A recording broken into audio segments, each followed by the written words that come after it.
The first time my father called me a fraud, he was standing in a courtroom packed with strangers.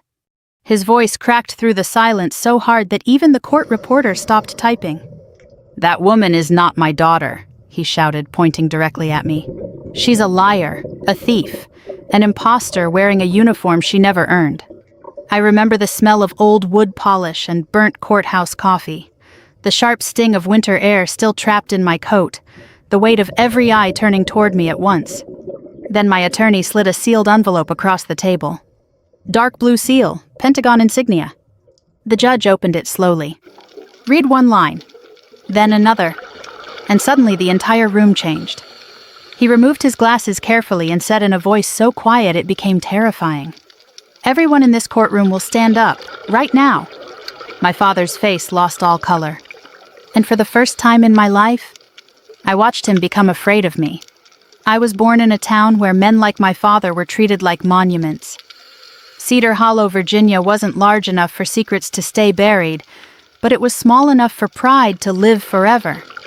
My father, Thomas Bennett, had spent 23 years as a military police officer before retiring with a ruined knee and a personality sharp enough to cut through steel. People respected him because he spoke like a man who'd survived something important. Maybe he had. But by the time I came along, whatever softness he once possessed had already dried up. Especially toward women. "Girls need stability," he used to say while watching my older brother Jake throw footballs in the yard. "Men need purpose." I was 8 years old the first time I understood I would never be enough for him. Jake crashed Dad's truck into a mailbox when he was 16. Dad laughed about it for years. I got a B+ in chemistry once. Dad didn't speak to me for 3 days. My mother, Eleanor, tried to balance the house the way people hold together cracked glass with trembling fingers. She was warm where he was cold, gentle where he was rigid. She used to sneak into my room late at night and brush my hair behind my ear while I pretended to sleep. "You don't have to become hard to survive him," she whispered once. I didn't understand what she meant back then. I do now. By 17, I had already decided I was leaving Cedar Hollow, not for college, not for marriage, for the military. The day the acceptance letter from the United States Military Academy arrived, my hands shook so badly I could barely open it. My mother cried before I even finished reading. "Oh my God," she whispered, covering her mouth. "Claire." But my father barely looked up from his dinner. "You'll wash out in 6 months." The room went silent. My mother stared at him. "Tom." "No," he interrupted, calmly cutting into his steak. "She's stubborn, not strong. There's a difference." I remember sitting there in that tiny dining room with yellow wallpaper peeling near the ceiling, trying not to let him see how badly his words hurt me. Outside the window, summer rain tapped softly against the glass. Jake smirked into his mashed potatoes. And somehow that hurt even more. At West Point, I learned quickly that pain could become fuel if you let it. I learned how to run until my lungs burned raw, how to function on 4 hours of sleep, how to keep moving while men twice my size waited for me to fail. Some of them wanted me gone before I even opened my mouth. But there's a strange thing that happens when you spend enough time underestimated. You stop fearing people. During training exercises in the mountains, I watched grown men collapse from exhaustion while I kept climbing. Not because I was stronger, because I'd spent my entire childhood learning how to survive emotional cold. Physical pain felt simpler. Cleaner. When I graduated, my mother drove 9 hours just to see me receive my commission. My father never came. He claimed he had better things to do. Years later, I would learn he spent that weekend drinking with friends at a fishing cabin. Still, I served. Germany first, then Kuwait.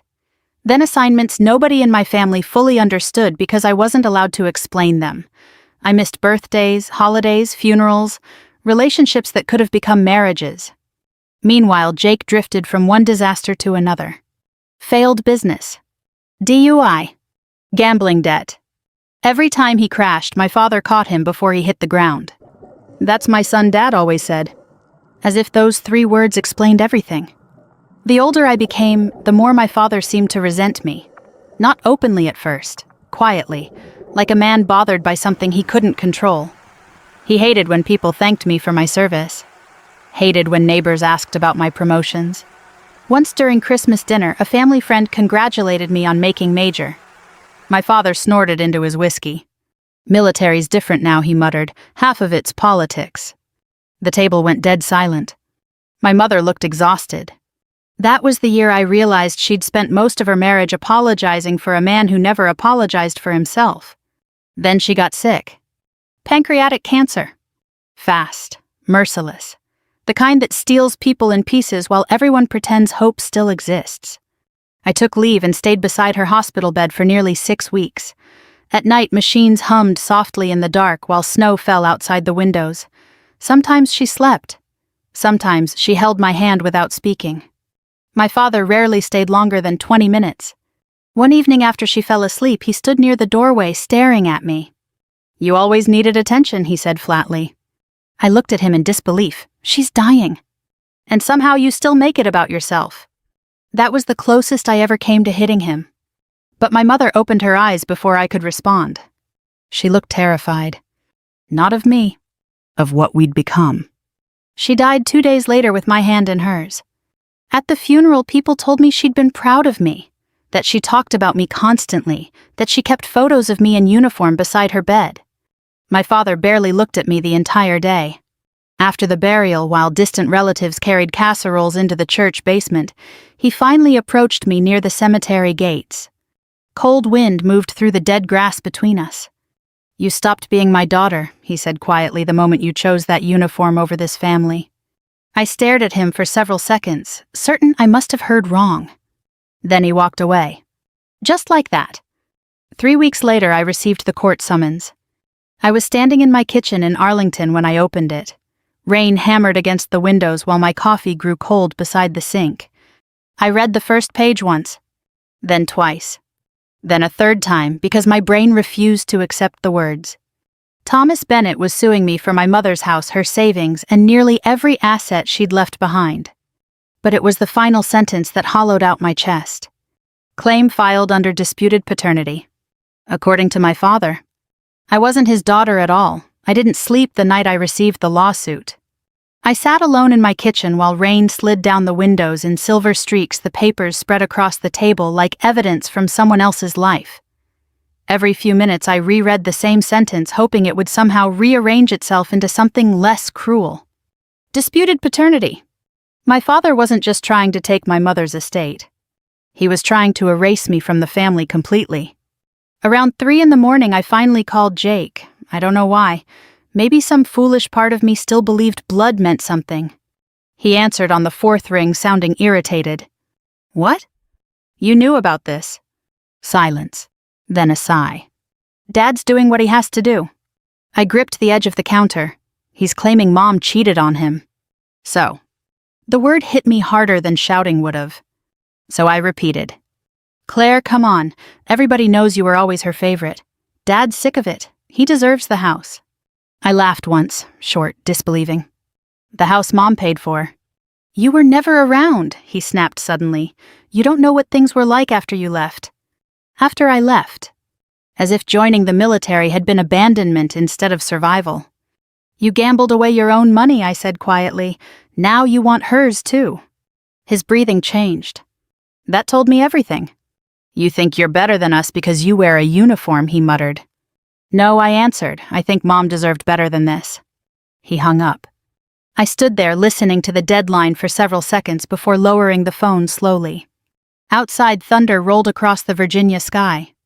And for the first time in years, I cried for my mother instead of missing her.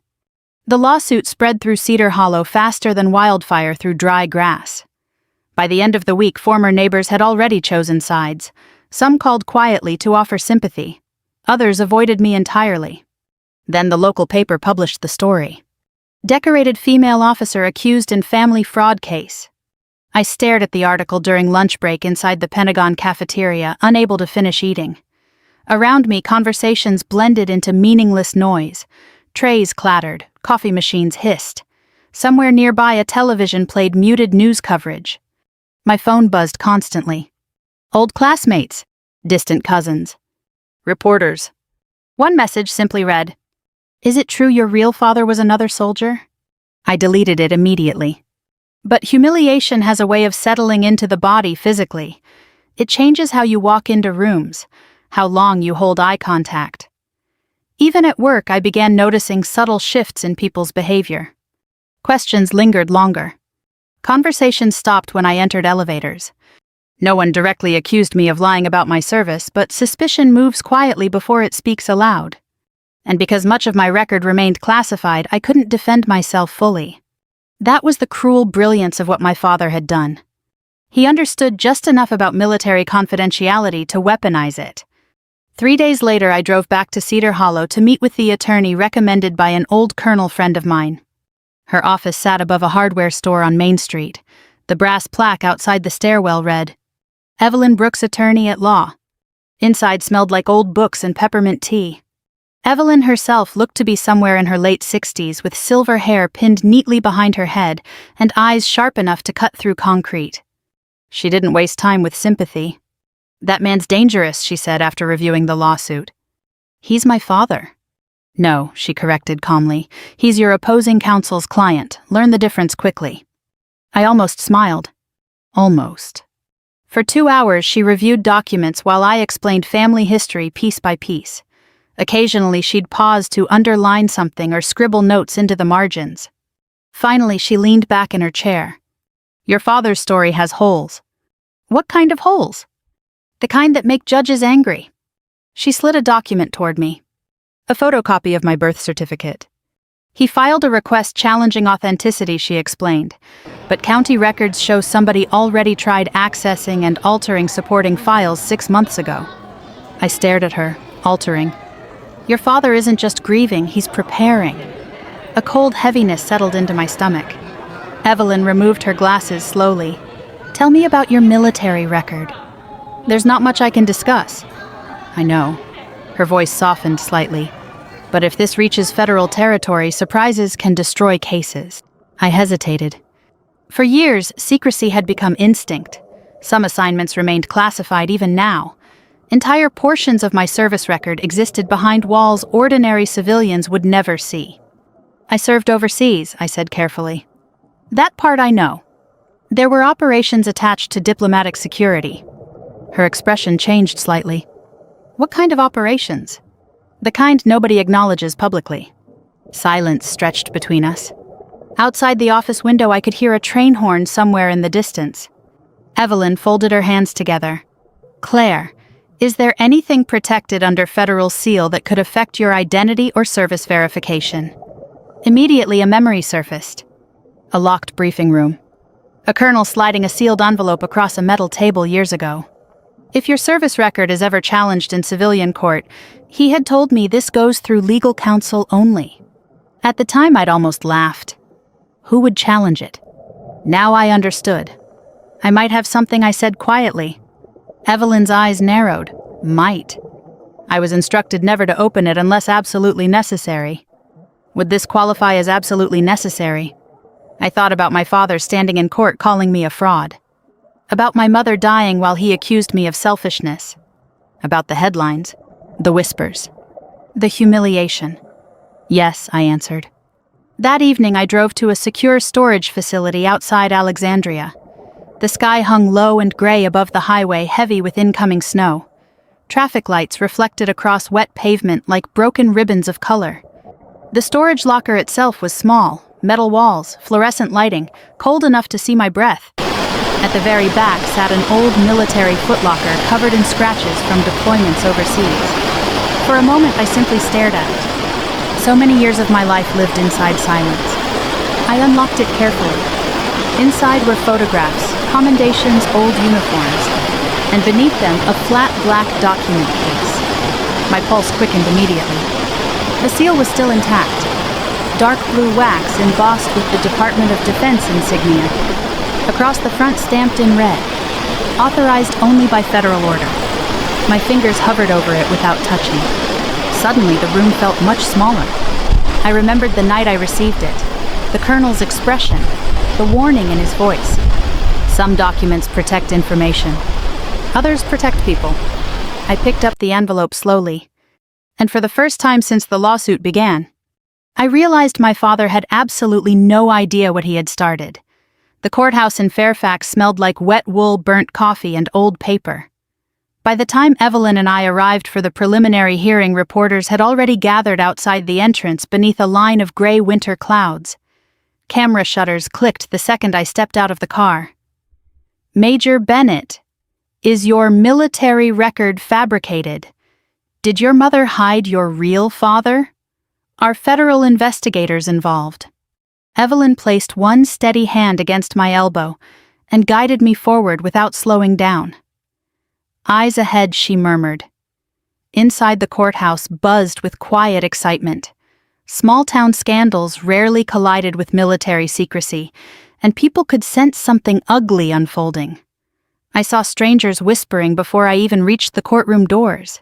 Then I saw my father. Thomas Bennett stood near the front row in a dark suit that suddenly looked too large for him. Age had hardened him over the past few years.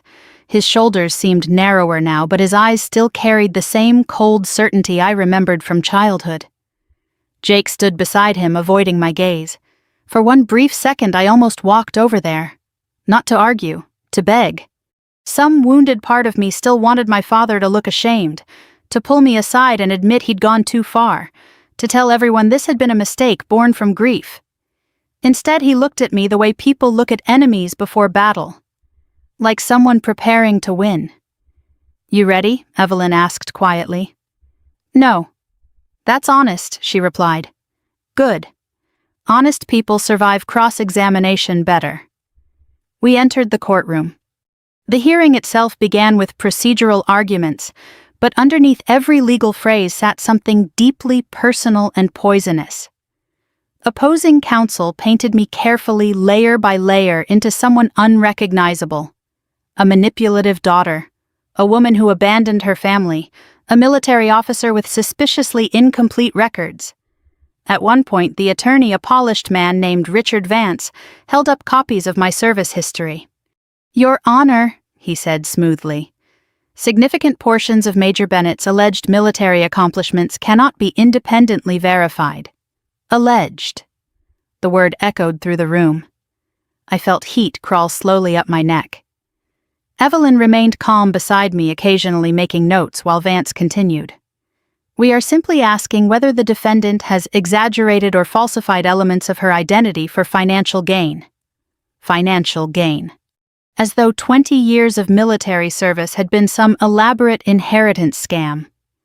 The judge, Harold Whitmore, listened carefully without revealing much emotion.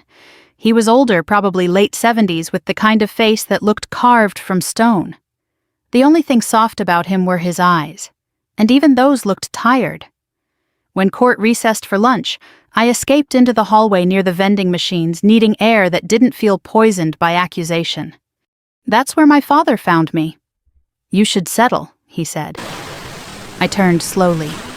"What, you heard me?" He spoke quietly, almost casually, as if discussing weather instead of dismantling my life. "Give Jake the house. Walk away clean." I stared at him in disbelief. "You're doing all this for money, for family. You accused Mom of cheating on you." His jaw tightened. "That woman poisoned this family against me for years." The way he said "that woman" instead of "your mother" made something inside me finally crack. "She loved you," I whispered. "No," he snapped. "She pitied me." For a moment I saw it. Not anger, humiliation. The deep, rotten kind men carry when they spend their lives fearing they were never respected in the first place. My father leaned closer. "You think those medals made you important?" he asked quietly. "You're still just a girl who ran away." I should have responded. Instead, I noticed his hands trembling, not from age, from desperation. And suddenly I understood something terrifying. This lawsuit wasn't only about greed. It was about punishment. He needed to destroy me because my existence reminded him of everything he failed to become. Back inside the courtroom, Evelyn began dismantling pieces of the case methodically. She presented banking records showing Jake's debts, mortgage documents proving my mother paid for most of the family home herself, evidence that my father had attempted to access restricted county files months before filing suit. The judge's expression darkened gradually. Then Vance made a mistake. We intend to call witnesses who can testify the defendant frequently exaggerated military accomplishments impossible to verify. Evelyn stood immediately. Impossible for whom Vance hesitated. She walked slowly toward the evidence table. Your Honor, opposing counsel continues implying absence of public records equals absence of service. Because there are no complete records available, Vance replied sharply. Evelyn turned toward him fully, or because some records are protected. The room became still. Vance scoffed lightly. Protected from a probate court. Evelyn didn't answer right away. Instead, she looked toward me. That look said one thing clearly. Now. My pulse began pounding hard enough to hurt. Slowly, I reached into my briefcase and removed the sealed black document case. The moment it touched the table, Evelyn's expression changed. Even she hadn't expected it to look so official. Several people leaned forward in the gallery. Vance frowned. What exactly is that Evelyn ignored him? Your Honor, she said carefully, the defense requests permission to submit sealed federal documentation regarding Major Claire Bennett's protected service record. My father laughed under his breath. Oh, this ought to be good. The judge extended his hand. Evelyn carried the envelope forward herself. When Judge Whitmore saw the Pentagon seal, his posture shifted immediately. Not dramatically, but enough. Enough for every person in that courtroom to feel it. He inspected the red authorization stamp for several long seconds before carefully breaking the seal. Paper crackled softly. The courtroom had become so quiet I could hear someone coughing in the hallway outside. The judge read the first page, then the second. His face changed completely. Not confusion, recognition. He removed his glasses slowly and reread one paragraph again. My father shifted impatiently. Your Honor. No response. Judge Whitmore continued reading. Vance finally stood. Your Honor, if there's an issue with admissibility, sit down. The words came out sharper than anyone expected. Even Evelyn blinked. The judge looked directly at me then. Really looked at me for the first time since proceedings began. And suddenly something in his expression resembled respect. My father frowned. What the hell is this? Judge Whitmore folded the documents carefully. Then he placed both hands flat on the bench. Mr. Bennett, he said quietly, you will not speak again unless instructed. The room froze. My father actually laughed once in disbelief. I'm sorry. The judge looked toward the bailiff. Then, in a voice that carried through every corner of that courtroom, he said, everyone in this courtroom will stand up immediately. Chairs scraped backward. Confused murmurs spread everywhere. Beside me, Evelyn exhaled slowly without speaking. Across the aisle, my father's face had gone completely pale. And for the first time since this nightmare began, I realized the truth was finally entering the room. Nobody moved at first. Not completely. People hesitated halfway out of their chairs, exchanging confused glances, while the courtroom filled with the dry scrape of wood against tile. Even the reporters looked uncertain whether they were witnessing a legal procedure or the beginning of something far bigger. Judge Whitmore remained standing behind the bench, one hand resting on the sealed Pentagon documents. Bailiff, he said calmly, closed the courtroom doors. The heavy doors shut with a deep metallic thud. My father looked around nervously. What is this supposed to mean? The judge ignored him. Then he looked directly at me. Major Claire Bennett, he said carefully, please remain standing. Something shifted in the room the moment he used my rank without hesitation. Not alleged. Not claimed. Recognized. My throat tightened unexpectedly. Judge Whitmore cleared his throat. The federal documentation submitted to this court confirms that portions of Major Bennett's service record are protected under national security classification, authorized by the Department of Defense. Whispers exploded instantly across the gallery. What? Classified. Oh my God. The judge raised one hand and silence slowly returned. These records further establish that Major Bennett served in multiple authorized operations, attached to diplomatic recovery and defense coordination overseas. Vance stood abruptly. Your Honor, I object to. You object, Whitmore interrupted sharply. The old judge removed his glasses again, and this time there was anger in his eyes. You brought a decorated military officer into civilian court and publicly accused her of fraud without understanding the nature of federal protection statutes. Vance's face drained of color. My father looked completely lost now.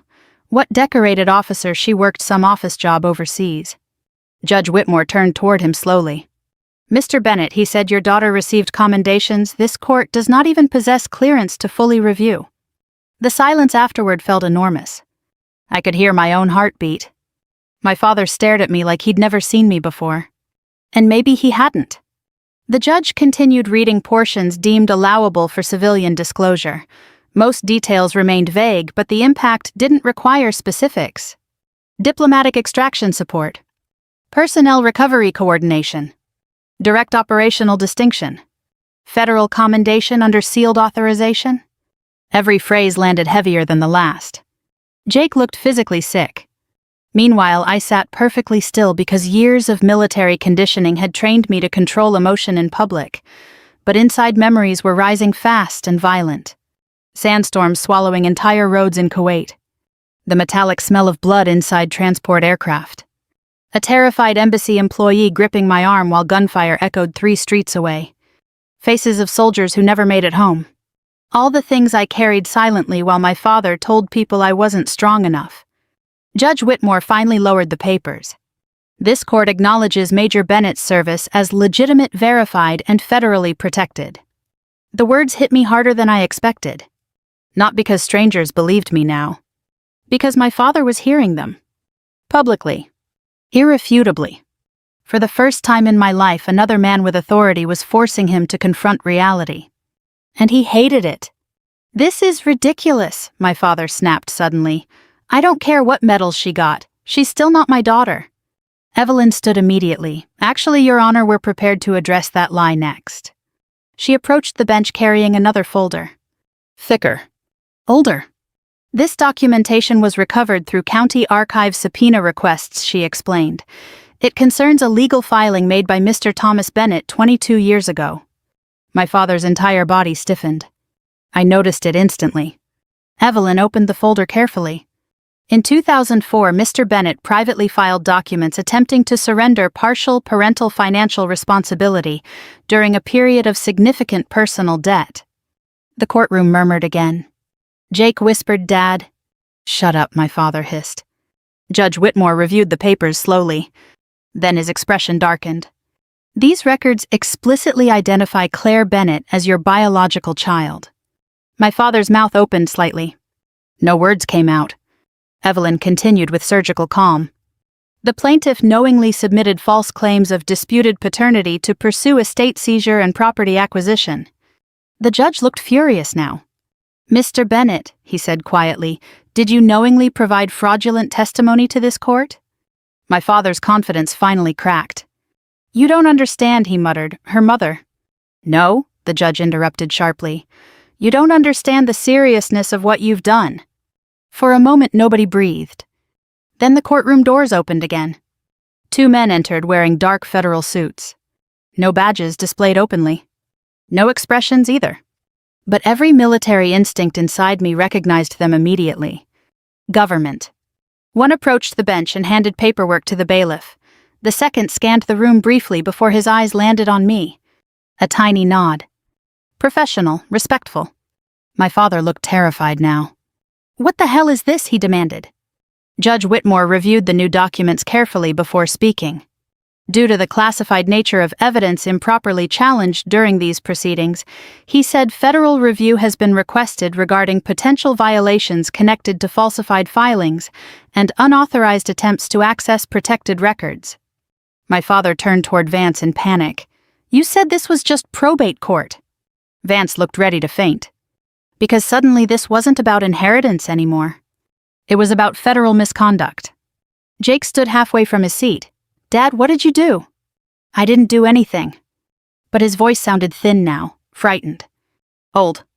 I watched him unravel in real time. And the strangest part, I didn't feel victorious. I felt tired. So unbelievably tired. Years of trying to earn love from a man incapable of giving it had exhausted something deep inside me long before this courtroom ever existed. Judge Whitmore finally turned toward me. "Major Bennett," he said more gently, "this court owes you an apology." I swallowed hard. "You don't owe me anything, Your Honor." "Yes," he replied quietly, "I believe we do." The sincerity in his voice nearly broke me. Because respect from strangers should never feel more healing than love from family. But sometimes it does. My father suddenly pointed at me again, though now his hand visibly shook. "She turned everybody against me," he said weakly. "Eleanor always chose her over her own family." I stood slowly before Evelyn could stop me. The courtroom became still again.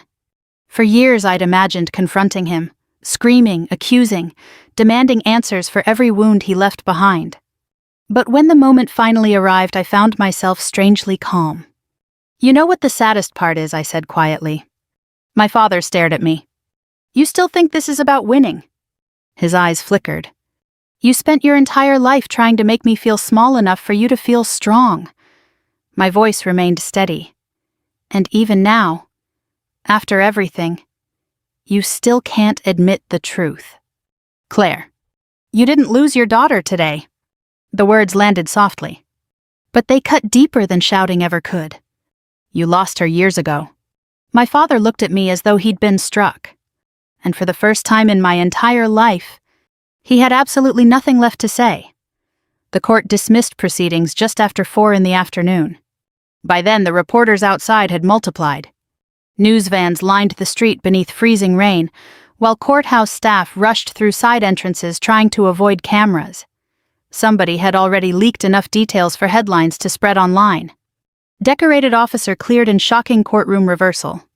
Federal documents dismantle fraud claims. I should have felt relieved. Instead, I felt hollow. Evelyn and I exited through a private hallway arranged by courthouse security. The fluorescent lights buzzed softly overhead as we walked in silence. Finally, she stopped beside the elevator. "You did well in there." I gave a tired laugh. I felt like I was going to pass out. "That's called being human." The elevator doors opened. Before stepping inside, I looked at her carefully. "Why did you take my case?" Evelyn smiled faintly. "My husband served in Vietnam," she said. "Spent 40 years pretending certain memories didn't hurt him." Her eyes softened. "I recognize honorable people when I meet them." The doors closed between us before I could answer. Outside, the cold hit hard enough to sting my lungs. Rain mixed with sleet beneath the darkening Virginia sky, while agents quietly escorted me toward my vehicle. One of them, tall, gray-haired, probably former military himself, paused before I entered the car. "You handled yourself professionally, Major." "Thank you." He hesitated briefly. "For what it's worth," he added, "people know what you did overseas, even if they can't say it publicly." Then he walked away. I sat inside the car for several moments afterward, staring through the windshield while rain blurred the courthouse lights into soft gold streaks. All those years protecting secrets, missing holidays, burying grief, watching friends folded into flags. And somehow the thing that nearly destroyed me wasn't war. It was family. 3 weeks later, the judge formally dismissed every claim filed by my father. Not partially. Completely. The ruling included harsh language regarding fraudulent testimony and intentional deception. Federal investigators continued reviewing the forged record requests connected to the case, though Evelyn warned me those outcomes might remain confidential. Jake disappeared almost immediately after the hearings ended. Rumor said he fled to Florida to avoid debt collectors. My father stayed in Cedar Hollow. Alone. People in town treated him differently after the trial. Respect built over decades vanished faster than anyone expected. Turns out communities admire proud men only until they publicly destroy their own daughters. Especially military daughters. I returned to my mother's house in early spring. The property sat at the edge of town where maple trees lined the road in uneven rows. When I unlocked the front door for the first time since the funeral, the smell hit me instantly. Lavender. Old books. Coffee grounds. Home. Dust floated through golden afternoon sunlight, while silence settled gently around me. For several minutes I simply stood there listening to the quiet. No accusations. No tension. No waiting for someone to criticize the way I breathed. I walked room to room slowly. The kitchen curtains my mother loved still hung beside the sink. Her reading glasses remained folded neatly near the living room lamp. A knitted blanket rested across the couch exactly where she'd left it before the hospital. Grief returned differently this time. Softer. Less violent. Like missing someone instead of drowning in them. Late that evening, while sorting through boxes in the attic, I found a small cedar chest tucked beneath old winter coats. Inside were photographs, birthday cards, and several sealed envelopes with my name written across them in my mother's handwriting. My chest tightened immediately. Hands trembling slightly, I opened the first letter. Claire, if you're reading this, then I'm probably gone, and knowing your father things may already be difficult. I had to stop reading for a moment. Outside rain tapped gently against the attic windows. I continued slowly. Your father was not always cruel, but somewhere along the way life turned his disappointments into bitterness. And bitterness is a hungry thing. It consumes everyone nearby. But never mistake his inability to love properly as proof that you were hard to love. Tears blurred the page. I wiped them away quickly and kept reading. He feared your strength because he spent his whole life doubting his own. I never did. I pressed the letter against my chest and cried harder than I had during the trial. Because after months of being called a liar, a fraud, and imposter, my mother's words finally brought me home to myself. That summer I renovated the house instead of selling it. Not completely. I kept the creaking floors she loved, the blue kitchen tiles, the garden out back where she used to grow tomatoes every spring. But I changed enough to make the house mine too. I painted the walls lighter, opened the windows more often, let sunlight reach places grief had darkened for years. With part of my savings, I also started a small scholarship fund for daughters of military families in Virginia, young women pursuing service academies, or ROTC programs. The first award ceremony nearly destroyed me emotionally. Watching those girls stand proudly in pressed uniforms while nervous parents clapped from folding chairs, I realized something important. Cycles end when somebody chooses not to continue them. My father taught me silence. My mother taught me endurance. But I wanted to leave behind something better than survival. Then one October evening he came to the house. I saw him through the front window before he knocked. Older now. Smaller somehow. The confident posture he carried my entire childhood had collapsed inward over the past months. He stood near the porch steps with both hands buried inside his coat pockets, while cold wind moved through the trees behind him.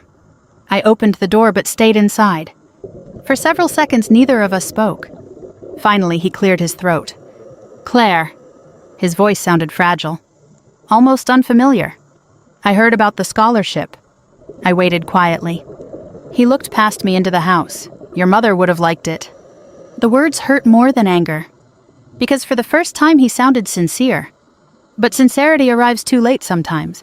I came to say, he swallowed hard. I made mistakes. I studied his face carefully. The man standing on my porch was no longer terrifying. Just lonely. And that was sadder. My mother gave me this home, I said softly. You gave me every reason to survive. His eyes filled slightly. I think he wanted forgiveness. But forgiveness and access are not the same thing. After a long silence, he nodded once and stepped backward off the porch. Then he walked away slowly into the falling leaves. I never saw him again. Sometimes people ask whether winning the case felt satisfying. The truth. Justice isn't the same as peace. The courtroom gave me back my name. But walking away from my father, finally walking away without needing his approval, that's what healed me. And if this story touched you in some way, I'd love to hear where you're watching from tonight. Leave a comment below and tell me, have you ever had to choose between protecting your peace and protecting your family's image? Stories like this remind us we're not alone. And if you enjoy real stories about strength, betrayal, survival, and second chances, subscribe and stay with us for the next journey.